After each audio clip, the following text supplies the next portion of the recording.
অনেক বড় বড় কন্টেন্ট ক্রিয়েটররাও কিন্তু বিভ্রান্তিমূলক ভিডিও ছড়াচ্ছেন। আমি দেখলাম দুইটা বড় বড় কন্টেন্ট ক্রিয়েটর বলতেছেন যে কমেন্ট করলে নাকি ফলোয়ার্স বাড়ে না, কিন্তু তাদের ভিডিওতেই আমি দেখেছি যে তারা অহরহ ভিডিও ছাড়ছেন যে কমেন্ট করলে লক্ষ লক্ষ ফলোয়ার্স পাবেন। আমার ভিডিওতে কমেন্ট করে যাবেন, তাহলে আপনার বাড়িতেও ঘুরে আসবো এবং আপনি হাজার হাজার ফলোয়ার্স পাবেন।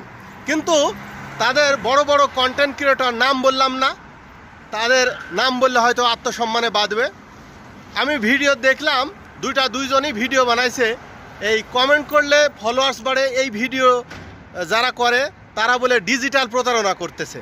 তো ভাই, আপনারাই যে ডিজিটাল প্রতারণার জন্য বিখ্যাত হয়ে গেছেন, কারণ আপনারা এর আগে বলেছেন কমেন্ট করলে ফলোয়ার্স বাড়ে, আর এখন বলছেন কমেন্ট করলে ফলোয়ার্স বাড়ে। এরকম ভিডিও যারা করে তারা বলে ডিজিটাল প্রতারণা করছে। তাহলে তো আপনারাই ডিজিটাল প্রতারণা করতেছেন ভাই। এইগুলো ভিডিও দেখলে আমরা কিন্তু হতাশ হয়ে যাই, আপনাদের কাজ দেখে আমরা অনুপ্রেরণা পাই, কিন্তু আপনারা যখন বিভ্রান্তিমূলক ভিডিও বানান তখন আমাদের হতাশ হওয়া ছাড়া আর কিছুই উপায় থাকে না ভাই। এই ধরনের ভিডিও থেকে বিরত থাকবেন ভাই।